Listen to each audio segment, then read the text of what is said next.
अस्सलाम वालेकुम स्टूडेंट्स। तो आज हम सॉल्व करने जा रहे हैं एक्सरसाइज 8.3।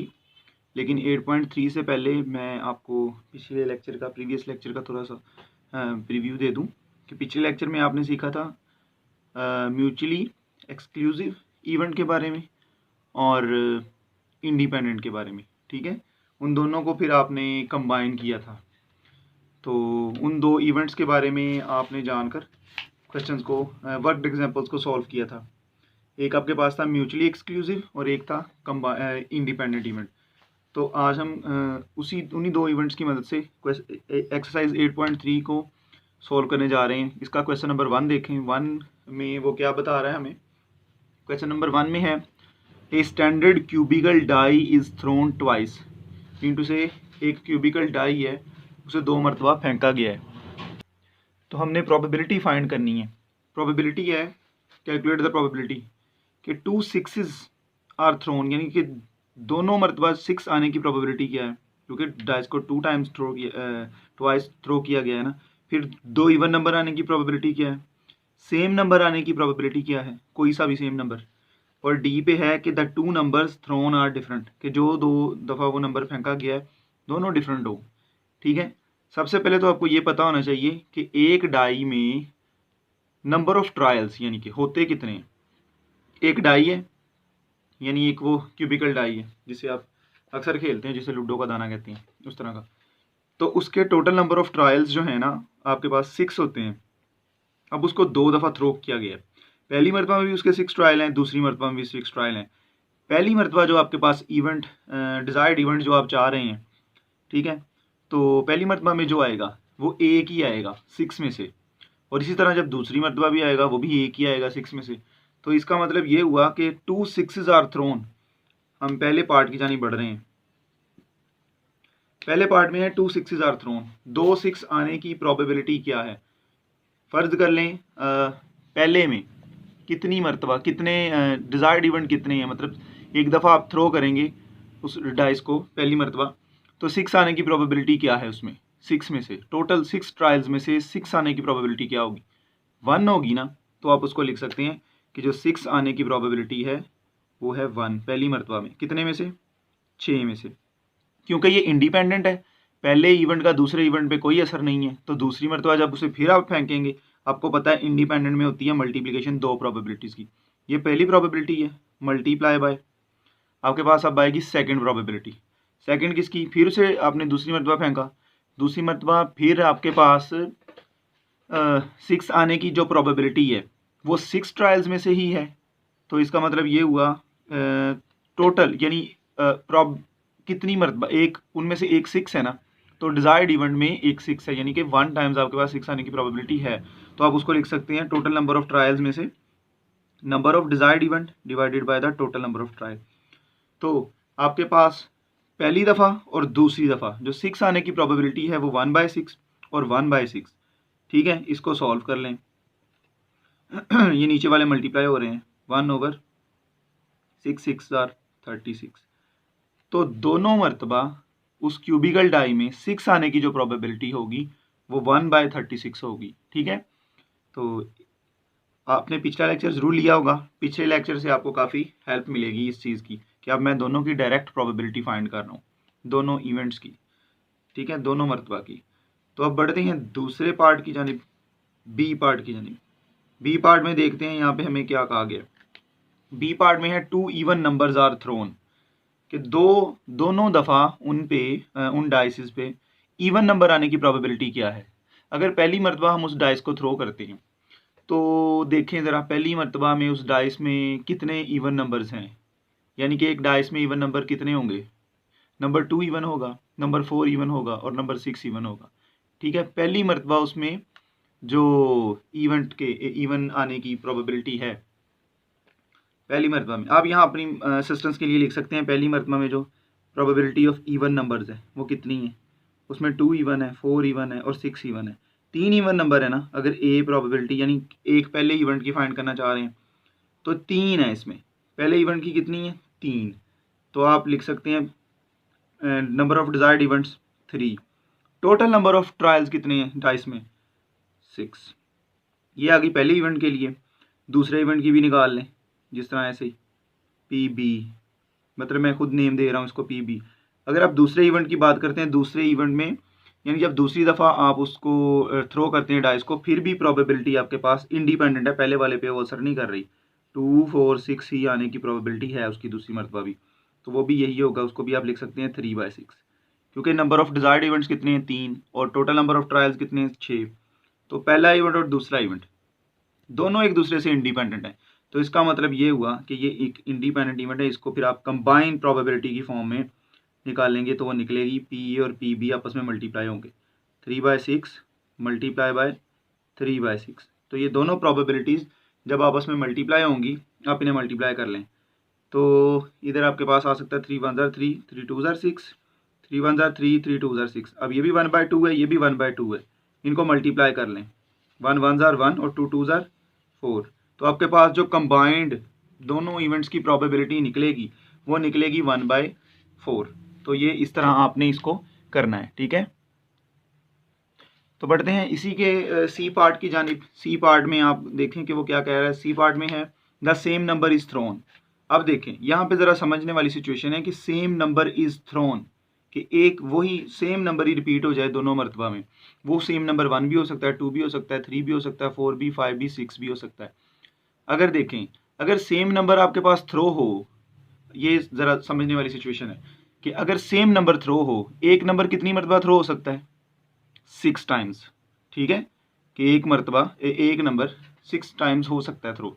अगर हर एक के लिए लगाया जाए कि अगर कोई एक नंबर मीन टू से अगर पहली मरतबा में आप कह लेंगे एक डाइट को थ्रो किया है आपने, तो सिंपली हम ऊपर जिस तरह हमने बी किया है ना, उसी की तरह करके देख लें कि अगर एक दफ़ा एक नंबर को थ्रो किया हुआ है, ठीक है, उसने कहा है कि हर नंबर के लिए आप लेंगे तो आपको 6 टाइम्स लेना पड़ेगा। ये मैं कह रहा था कि 1 के लिए लेंगे, 2 के लिए लेंगे, फिर 3 के लिए लेंगे, 4 के लिए लेंगे, 5 के लिए लेंगे, 6 के लिए लेंगे। तो 6 नंबर्स के लिए आपको फिर इस तरह प्रोबेबिलिटी लेनी पड़ेगी। लेकिन इसका एक और आसान सा हल ये है, सोल्यूशन ये है कि सेम नंबर के लिए वो कह रहा है प्रोबेबिलिटी। तो फ़र्ज़ कर लें कि आपके पास सेम नंबर के लिए तो प्रोबेबिलिटी काउंट कर लें किसी एक नंबर की, P ऑफ A आपके पास है फॉर सेम नंबर 6 टाइम्स आएगा। तो इसके लिए मैं डायरेक्ट आपको करके दिखा देता हूँ। आप ऐसे कर लेंगे टोटल प्रोबेबिलिटी, अकेले अकेले के चक्कर में ना पड़ेगा। तो 6 टाइम्स आएंगे ये सारे नंबर्स। तो इसके लिए आपके पास 1/6 मल्टीप्लाई बाय 1/6, ठीक है। इस तरह आप प्रोबेबिलिटी इनकी फाइंड कर सकते हैं। वो किस तरह, अब ये देखिए मैं आपको समझाता हूँ। एक number the same number is throne, अगर पहली मरतबा डाइस को हमने फेंका है तो कोई भी एक नंबर आ सकता है ना, यानी कि कोई सा भी एक नंबर, ये 1 नहीं मिनटू से कोई सा भी एक नंबर आएगा तो 1 टाइम्स ही ना। तो इसी तरह जब दूसरी दफ़ा उसको फेंका आपने उस नंबर को, वो भी कोई भी एक नंबर फिर अगेन यानी कि 1 टाइम्स ही रिपीट होगा। तो इसका मतलब आपने हर एक नंबर को फेंका है, हर एक नंबर को थ्रो किया है। तो वो हर एक नंबर के लिए जब आप थ्रो करते हैं तो वो 6 टाइम थ्रो होता है, यानी कि कोई सा भी नंबर पहली मरतबा, कोई सा भी नंबर दूसरी मरतबा। तो वो लेकिन कोई सा भी नंबर क्या होना चाहिए, सेम, ठीक है। मतलब फ़र्ज़ कर लें आपके पास 3 आ गया, फिर आपके पास 3 आ गया, लेकिन वो पूरे 6 ट्रायल्स में नंबर ऑफ डिज़ायर्ड इवेंट है तो 1 नहीं, मतलब आपने फेंका है तो आएगा तो एक मरतबा ही, ठीक है। फिर वो रिपीट हो सकता है एक मरतबा, लेकिन आपने हर नंबर के लिए ये करना है। अगर आप हर नंबर के लिए करने लगेंगे तो कितनी मरतबा आपको करना पड़ेगा, 6 टाइम्स करना पड़ेगा, ठीक है। तो इसका मतलब ये है कि हमारे पास प्रोबेबिलिटी हम इस तरह निकाल सकते हैं। इस 6 को अगर फ़र्ज़ कर लें ये 6 इससे भी मल्टीप्लाई हो रहा है, इससे भी मल्टीप्लाई हो रहा है, अंदर वाले को मल्टीप्लाई कर लें अगर आप, 1/36 आता है, और 6 1 जार 6, 6 6 जार 36, तो आप इसको लिख सकते हैं 1/6। तो ये आपके पास आपके सी पार्ट की प्रोबेबिलिटी होगी, ठीक है। अब बढ़ते हैं इसी के डी पार्ट की जानिब। डी पार्ट में है the 2 numbers thrown are different, कि अगर दो नंबर्स हमने फेंके हों, डिफरेंट हों, दोनों ही डिफरेंट हों, अगर 2 numbers are thrown are different. ज़रा यहाँ पे ये सोचें कि आपके पास जब हम थ्रो करेंगे उन 6 ट्रायल्स में से कोई एक नंबर तो सेम आएगा ना, मीन टू से अब 6 टाइम्स आपने 6 उसके ट्रायल्स है ना, तो उसको आपने थ्रो किया है। तो अगर वो वाला नंबर दोनों मरतबा दोनों पे सेम आ गया, ठीक है, वो तो हम नहीं काउंट कर रहे हैं, वो तो हम बात ही नहीं कर रहे हैं उनके सेम नंबर इज थ्रोन। हम तो बात कर रहे हैं the two number thrown are different, कि अगर वो डिफरेंट हो, जिस तरह मैंने एक आपको वर्कड एग्जांपल करवाई थी पीछे, कि यहाँ पे इवेंट ना होने की कह लें कि प्रोबेबिलिटी है कि अगर टू सेम नंबर थ्रो नहीं हो रहे, if the two number thrown are different, कि अगर वो डिफरेंट थ्रो हों, नंबर सेम आने की प्रोबेबिलिटी यहाँ पे क्या है, यानी कि नंबर सेम आने की जो प्रोबेबिलिटी है वो है 1/6।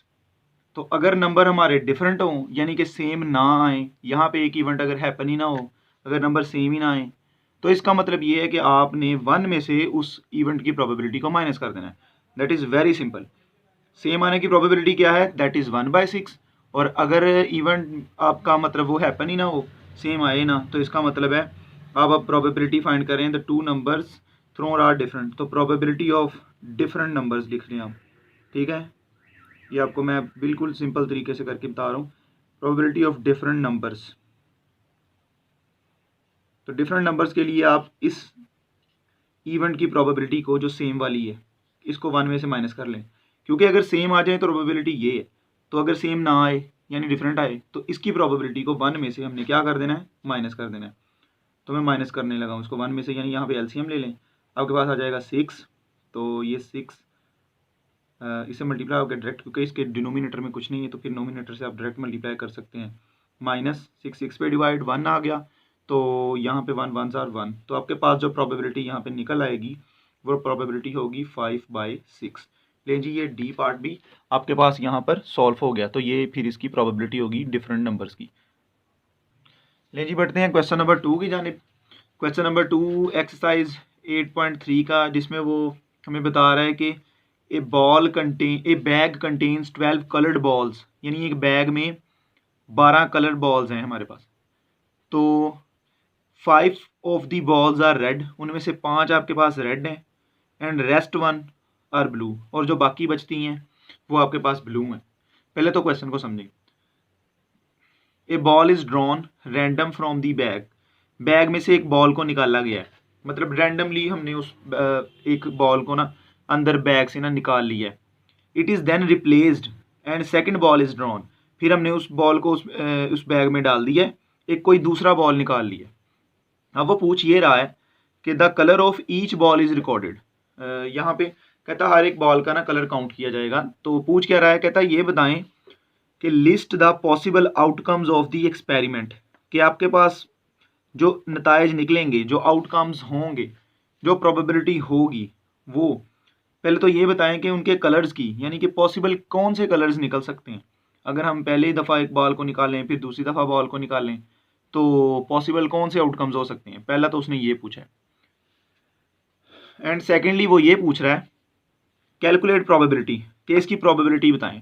प्रोबेबिलिटी में फर्स्ट ऑफ ऑल वो कहता है फर्स्ट बॉल इज़ ब्लू, कि पहला ही बॉल अगर हम उसमें से निकालें, उसके ब्लू निकलने की क्या प्रोबेबिलिटी है, कि वो ब्लू ही निकलेगा।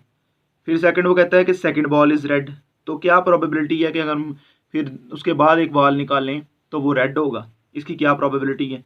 फिर वो पूछ रहा है the first ball is blue and the second is red, कि अगर पहला बॉल ब्लू निकला है तो दूसरा रेड निकले, इकट्ठी पूछी है यहाँ पे उसने, तो इसकी प्रोबेबिलिटी क्या है। फोर्थ में वो ये पूछ रहा है the two balls are the same colour, यानी कि दो सेम कलर के बॉल्स आने की प्रोबेबिलिटी क्या है आपके पास, कि अगर दो बॉल्स आप निकाल लें इसमें से और उनके सेम आने की प्रोबेबिलिटी क्या है। तो फिफ्थ में वो ये पूछ रहा है कि the two balls are different colour, कि उन दोनों बॉल्स के डिफरेंट आने की, यानी उनके कलर डिफरेंट होने की प्रोबेबिलिटी क्या है। ठीक है, यानी इसमें आपके माइंड में आ जाएगा कि एक इवेंट अगर ना हैपन हो, अगर वो सेम ना आए तो डिफरेंट आ जाए, तो उसकी प्रोबेबिलिटी क्या है।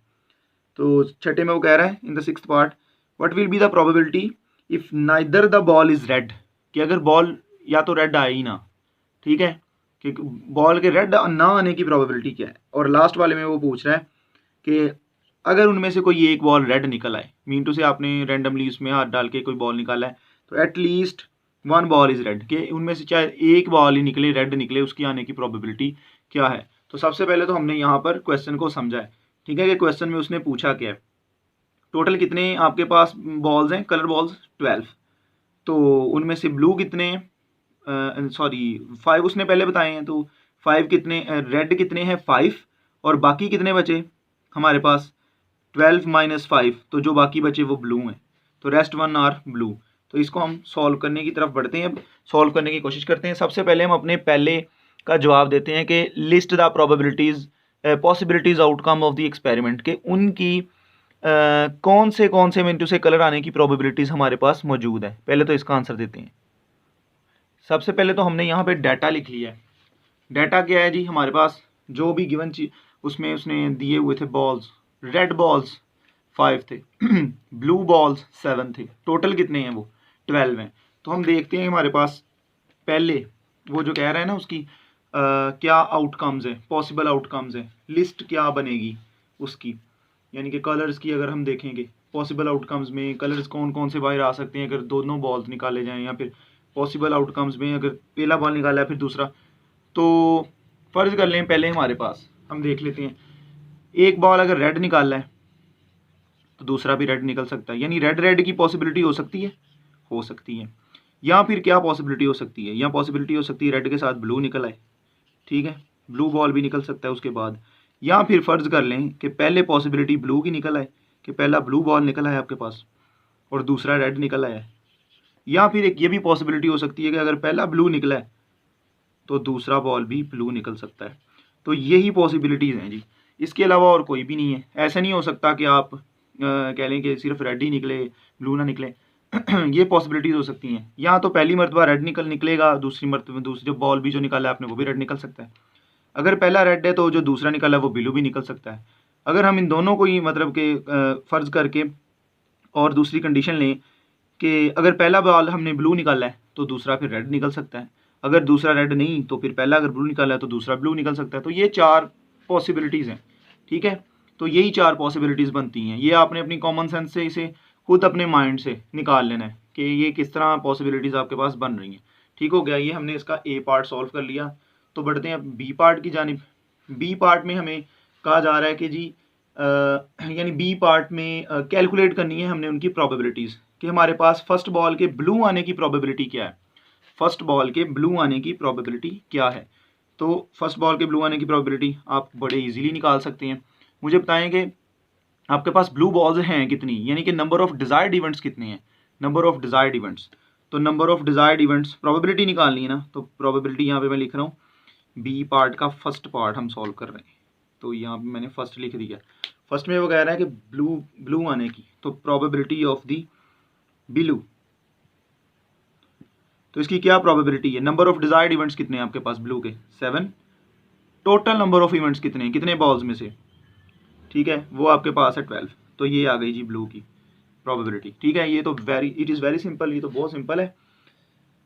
तो इसके बाद देखें आपके पास सेकंड पार्ट में वो कह रहा है बी के कि रेड आने की प्रोबेबिलिटी क्या है, कि सेकंड बॉल के अगर आप जब निकालें तो उसकी रेड आने की प्रोबेबिलिटी आपके पास क्या होगी। तो पहले ये देखें कि आपके पास यहाँ रेड के जो नंबर ऑफ डिजायर्ड इवेंट्स हैं वो कितने हैं। रेड के लिए नंबर ऑफ डिजायर्ड इवेंट्स कितने हैं, वो 5 है ना। तो आपने यहाँ पे लिखना है पी ऑफ रेड, यानी प्रोबेबिलिटी आप रेड की निकालना चाह रहे हैं। तो desired events 5, total number of events या टोटल नंबर ऑफ ट्रायल 12, 5/12। तो ये रेड के लिए आ जाएगी। सेकंड पार्ट भी हमने सॉल्व कर लिया। तो अब देखें थर्ड पार्ट की जानी बढ़ते हैं। थर्ड पार्ट में वो कह रहा है कि फर्स्ट बॉल अगर ब्लू है, फर्स्ट आप ब्लू निकाल लें, फिर आप दोबारा निकाल लें, यानी उसने आपको याद होगा क्वेश्चन में कहा था it is then replaced by, कि फिर उस बॉल को उसमें डाल देना है। अगर वो कहता है it is then replaced by the second ball, तो फिर जब सेकंड बॉल निकालें तो सेकंड अगर रेड हो तो उसकी क्या प्रोबेबिलिटी है। मीन टू से पहली मरतबा जब बॉल निकालें तो क्या उसका दूसरी मरतबा पे कोई इफेक्ट पड़ेगा, नहीं पड़ेगा। पहली मरतबा आपने बॉल निकाला है, वो चाहे ब्लू निकला है चाहे रेड निकला है, आपने उसे फिर अंदर रख दिया है। फिर दूसरी मरतबा में बॉल निकाला है तो फिर मीन टू से पहले और दूसरे इवेंट दोनों इंडिपेंडेंट है, ठीक है। पहले का दूसरे के ऊपर कोई इन्फ्लुएंस नहीं है, जैसे कि आपने पढ़ा था पिछले लेक्चर में भी आपने ये सुना था।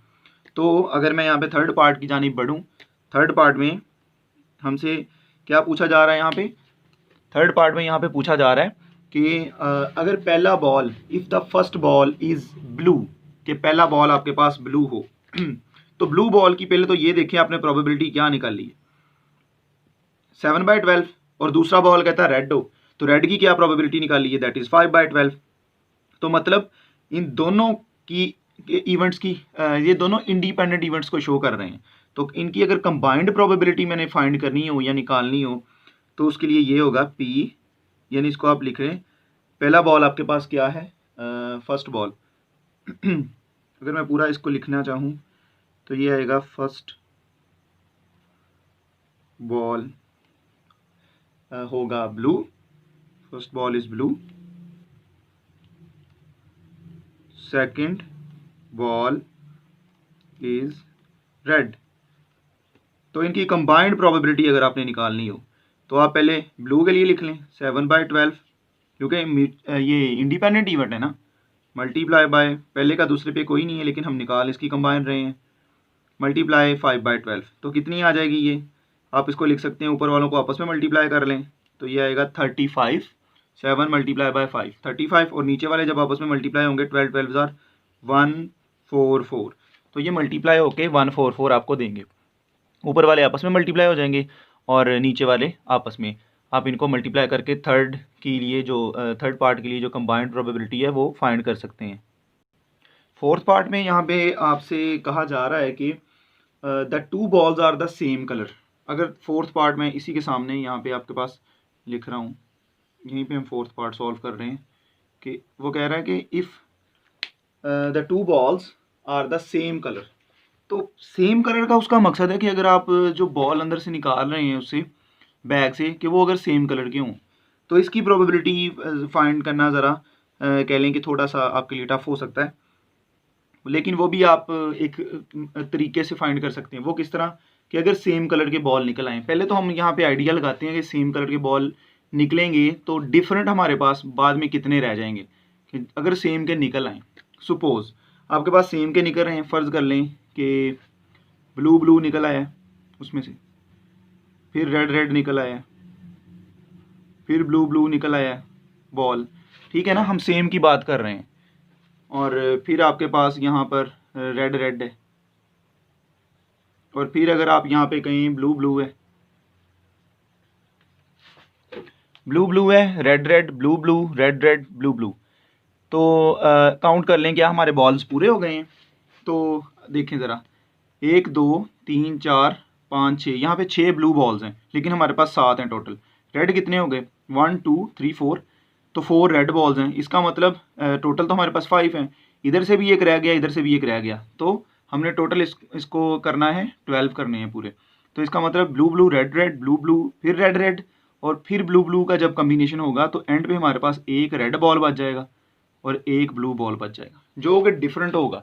यही एक बॉल है जो इनमें से डिफरेंट होगा। मैं ज़रा इसे इधर करके ड्रॉ कर दूं, ये आपको फिर यहाँ पे सही तरह नज़र नहीं आएगा, इधर इसे नीचे ड्रॉ कर देता हूँ कि अगर रेड और ब्लू का कम्बिनेशन होगा, ठीक है। अब काउंट करके देख लें ये टोटल बॉल्स कितने हैं। ये देखें 1 2 3 4 5 6 7 8 9 10 11 12, टोटल 12 बॉल्स हो गए हमारे पास। यानी कि आप चेक कर लें ब्लू कितने, 1 2 3 4 5 6 7 ब्लू हो गए, 1 2 3 4 5 यहाँ पे रेड हो गए। मीन टू से एक ही मर्तबा हमारे पास ऐसा कम्बिनेशन आ सकता है कि जिसमें रेड और ब्लू बॉल्स निकलें। बाकी 5 कम्बिनेशन आपको जो यहाँ पे नज़र आ रहे हैं वो सेम कलर्स के हो सकते हैं। इट मीन्स अगर मैं हमारे पास जो रेड या ब्लू आने की जो प्रोबेबिलिटी है, यानी कि अगर ब्लू आने की प्रोबेबिलिटी क्या है ये वाली, रेड आने की प्रोबेबिलिटी क्या है ये वाली, अगर ये दोनों ही इवेंट हैपन ना हो, मीन टू से इस कलर के लिए अगर ये दोनों ही इवेंट हैपन ना हो एट द सेम टाइम, हमने फाइंड सेम का ही करना है ना, तो अगर ये इस कलर के लिए दोनों इवेंट हैपन ना हो तो हम इसको किस तरह फाइंड करेंगे। तो मैं आपके सामने यहाँ पे लिख रहा हूँ प्रोबेबिलिटी ऑफ, अगर हम यहाँ पे ले रहे हैं रेड ब्लू कलर के लिए, रेड ब्लू कलर के लिए प्रोबेबिलिटी ले रहे हैं, तो कुछ इस तरह से इसको मैं लिख रहा हूँ। आप जिस तरह मतलब बेहतर समझे आप भी यूज़ कर सकते हैं प्रोबेबिलिटी के आगे लिखना। मैं तो इजी वर्डिंग में आपको ये समझाने की कोशिश कर रहा हूँ कि अगर ब्लू आने की प्रोबेबिलिटी ये है, रेड आने की प्रोबेबिलिटी ये है, और दोनों ही इंडिपेंडेंट इवेंट हैं कि एक का दूसरे के ऊपर असर नहीं है, तो अगर ये दोनों इवेंट हैपन ना हो तो इसका मतलब ये है कि हैपन ना होने के लिए मुझे इन प्रोबेबिलिटीज़ को माइनस करना पड़ेगा। रेड है तो रेड के लिए मैं पहले उसकी प्रोबेबिलिटी को 1 में से माइनस कर रहा हूँ, फिर ये इवेंट मेरा इंडिपेंडेंट है ये वाला, इसका किससे, दूसरे इवेंट से, किससे, अगर ब्लू हमारे पास ब्लू की प्रोबेबिलिटी या ब्लू ना आए वो कलर, तो उसकी प्रोबेबिलिटी को भी आप माइनस कर लें, किस में से, 1 में से। ठीक है, अब इसकी समझ लग गई कि हम यहाँ पे ये क्या कर रहे हैं। तो करें जी, इसको सॉल्व कर लें आगे। यहाँ पर आपके पास जो एलसीएम आ जाएगा 12 आ जाएगा। 12 इससे डायरेक्ट मल्टीप्लाई, क्योंकि डिनोमिनेटर में कुछ नहीं है, नोमिनेटर से डायरेक्ट मल्टीप्लाई करके 12 माइनस 12, 12 पे डिवाइड हुआ 1 आ गया, 1 5 जार 5 मल्टीप्लाई बाय, इस तरफ भी ले लें एलसीएम 12, तो 12 इससे मल्टीप्लाई होकर डायरेक्ट 12, 12 12 से मल्टीप्लाई डिवाइड हुआ, 12 12 पे डिवाइड होकर 1 आ गया, 1 7 जार 7। तो अब इसको आगे सॉल्व कर लें। 12 में से 5 दैट इज़ 7/12 और मल्टीप्लाई बाय 12 में से 7 दैट इज़ 5/12।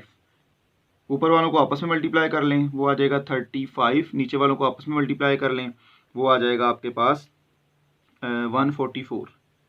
ठीक है, ये तो वही बात हो गई जिस तरह हमने तीसरे इवेंट की अपनी निकाली है कि अगर पहला बॉल आपके पास ब्लू और दूसरा रेड आ जाए इस तरह की, यानी कि वो दोनों ही डिफरेंट कलर हैं, यानी डिफरेंट कलर्स आने की प्रोबेबिलिटी निकल आई।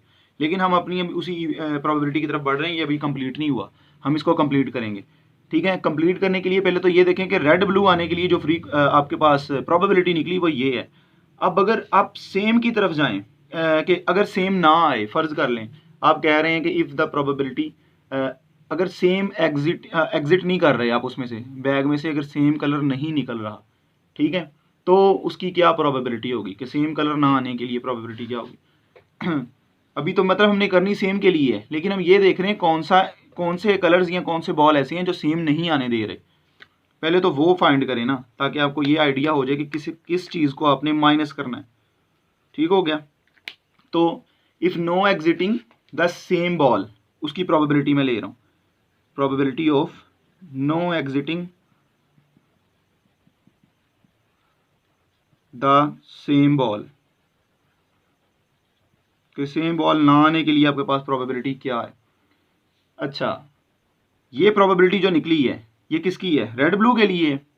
तो रेड ब्लू ही एक ऐसा बॉल है जो इनको सेम नहीं आने दे रहा, तो इसका मतलब इस इवेंट के ना हैपन होने के लिए, ठीक है, इस इवेंट के जो कि इनको सेम नहीं आने दे रहा, हम इसको क्या करेंगे, 1 में से क्या कर देंगे, माइनस कर देंगे। समझ आ गई इसकी, कि इस इवेंट को जो कि इसको सेम नहीं आने दे रहा, उसके यानी कि सेम बॉल ना बाहर निकालने की प्रोबेबिलिटी क्या है, वो 35/144 को हम माइनस कर देंगे 1 में से। तो यहाँ पर आप इसका एलसीएम ले लें, 144 एलसीएम आ गया, 1 से डायरेक्ट मल्टीप्लाई, क्योंकि डिनोमिनेटर में कुछ नहीं है तो नोमिनेटर से मल्टीप्लिकेशन कर सकते हैं आप, इस तरह कंसिडर कर लें, माइंड में रख लें, माइनस, तो नीचे वाले पे डिवाइड किया, 144 पे डिवाइड हुआ, 1 आ गया, 31 1 जार 35 1 जार 35। जब आप इनको माइनस कर लेते हैं तो इनको माइनस करने के बाद आपके पास जो यहाँ पे नंबर आता है वो आता है 109/144, यानी कि सेम बॉल एग्जिट ना करने के लिए जो प्रोबेबिलिटी निकली है वो टोटल इतनी निकली है कि अगर इसकी वजह से सेम बॉल एग्जिट ना किया जाए तो उसकी प्रोबेबिलिटी क्या होगी, 109/144। अब हम यहाँ पे बात कर रहे हैं, अब आते हैं अपने असली बात की तरफ, जो हमारा ये वाला चौथा जिसको हम सॉल्व करने की कोशिश कर रहे हैं पार्ट है, कि सेम बॉल आने की प्रोबेबिलिटी क्या है। सेम बॉल आने की प्रोबेबिलिटी क्या है, पहले तो ये देखें कि आपके पास ब्लू और रेड आने की प्रोबेबिलिटी क्या है। ब्लू और रेड के इकट्ठा आने की जो प्रोबेबिलिटी है कि अगर ब्लू आए हमारे पास 7/12 और 5/12 आ जाए रेड, इनके इकट्ठा आने की प्रोबेबिलिटी हमने देखी थी, वो थी ये वाली, यही थी ना, कि उनके इकट्ठा आने की प्रोबेबिलिटी क्या है, ये ब्लू और रेड के, कि अगर ब्लू और रेड सेम हम एग्जिट ना करें उसकी हमारे पास प्रोबेबिलिटी क्या है, ब्लू और रेड के इकट्ठा बाहर ना आने की प्रोबेबिलिटी क्या है, वो ये निकली है। अगर वो सेम आप निकालना चाह रहे हैं, ठीक है, not exiting the same ball, तो इस प्रोबेबिलिटी में से इसको जो ब्लू और रेड की आने वाली है प्रोबेबिलिटी, उसको क्या कर दें, माइनस कर दें, सीधा सीधा आपके पास सिंपल सा है। यानी कि किस तरह करेंगे हम इसको, यहाँ पे मैं आपके सामने ये लिख रहा हूँ, ठीक है। अच्छा जी, अब हम कर रहे हैं probability of the same ball, same ball exit कर रहे हैं, सेम बॉल आने की प्रोबेबिलिटी किस तरह फाइंड करेंगे, क्योंकि रेड और ब्लू आने की प्रोबेबिलिटी ये वाली है और उनके सेम ना आने के लिए प्रोबेबिलिटी ये वाली है। तो रेड ब्लू हमें नहीं चाहिए ये वाली, यानी कि हमें नहीं चाहिए ये, तो हमें ये चाहिए, हम इस प्रोबेबिलिटी को इसमें से माइनस कर देंगे, सिंपल। 109/144 माइनस 35/144। ठीक है, आप इसको क्या कर लें, माइनस कर लें।